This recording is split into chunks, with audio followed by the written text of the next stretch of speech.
你好，很高兴认识你。北京，你好，北京，北京，北京，重庆，重庆，重庆，火锅，谢谢。上海，中国文化特别，很厉害，中文很难。我很喜欢中国。我爱唱歌。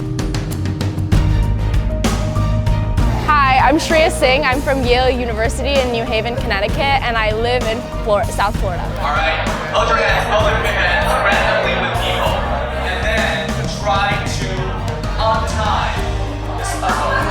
First group to finish, please shout out loud. I think the first thing that really struck me was how communal everything feels when we were hanging out on the bus or going around the city. I think that I get a much more community vibe than I ever expected, and I really, really love that about China. Later, we drive hour around the freeway, the Beijing and Chengde expressway, and then we drive into the Huairou Pump.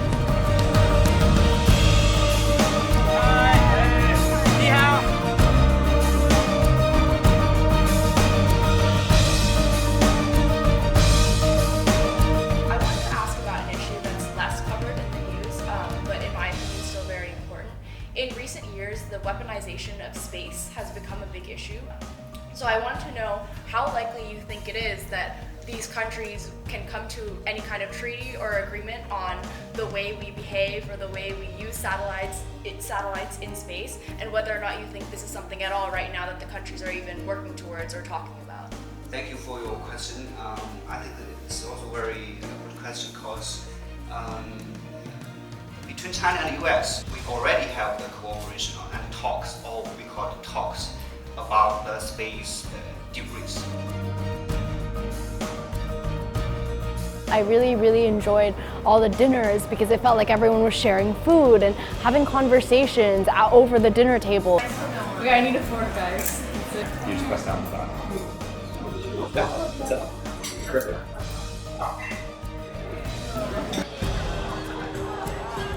I'm just amazed at the sheer amount of detail and craftsmanship and artisanry that went into such a beautiful palace. Everything from the paintings on the ceilings to the figurines on the corners of the roof that symbolize the importance of each building. And the one thing I'm really surprised about is how the whole structure lays out as a dragon and it leads all the way. So it's really neat for me to think about. Also, I always try to imagine what it would be like to be, the emperor or living here back in olden times. It's amazing to think about.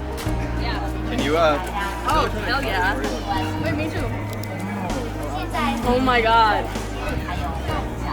You don't really understand it until you're right in the middle of it and you experience all the diversity of it. I think in America we get a watered down stereotype of it. We just see the red or fried rice, but there's just so much more to it, and it's so incredibly beautiful.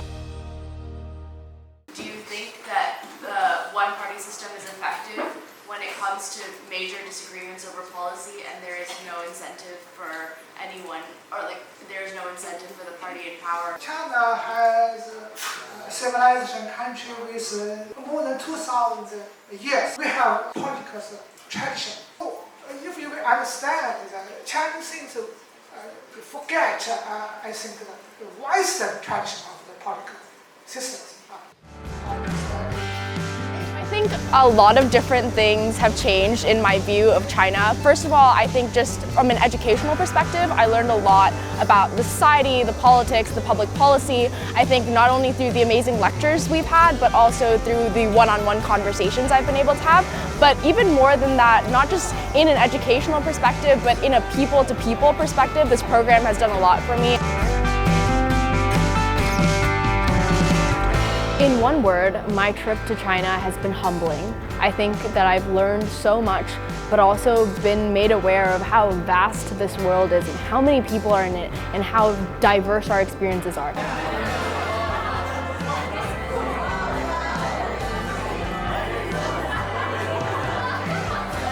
That these human moments have given me a realization, but also a reminder of the fact that while we have so many differences, our uniqueness is in the fact that we are all human and that we can work together to make the world a better place. And I think that this trip and meeting the people on this trip and going around China has just given me more confidence in that idea.